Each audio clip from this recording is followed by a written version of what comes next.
vergessen Sie nicht, Ihren Namen und Telefonnummer zu hinterlassen, wo wir Sie erreichen können. Danke für Ihren Anruf. Ciao, das ist der Capitano Schettino.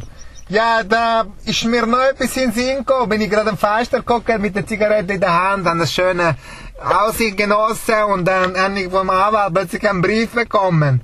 Und dieser Brief ist ja drinnen gestanden, dass der Firma Marlboro ist interessiert an mir. Die wollen eine Rolle vergeben für den Marlboro Cowboy. Und jetzt habe ich mir gut überlegt und habe den ganzen Tag RTU noch geschaut und bin nicht sicher gewesen, ob ich soll nehmen an dieser Stelle oder nicht. Weil der Vorteil ist natürlich, ich kann nachher untertauchen, oder? Nachher weiss niemand, dass ich bin, dieser Kapitän von diesem Schiffli, wo ich gegangen nachher, wie Giglio. Und das wäre schon interessant, weil mit diesem Cowboy könnte nachher Geld verdienen und wieder andere Identität annehmen. Und habe ich sowieso auch gerne Cavalli, oder? Bin ich ganz gerne mit diesen Tierli zusammen und mit Lasso und ich gerne den Rösli streicheln.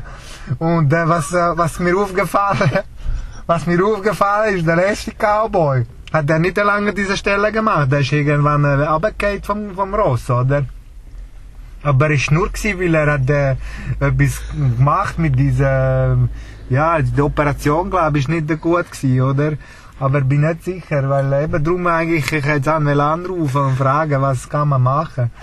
Weil diese Stelle ist schon, ist verlockend, oder? Dann kann ich wieder anfangen und untertauchen. Und sie haben schon gesagt, es steht in dem Vertrag drin, gibt jeden Tag mindestens eine Stange Zigaretten von gratis.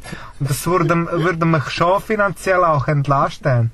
Das wäre natürlich fantastisch.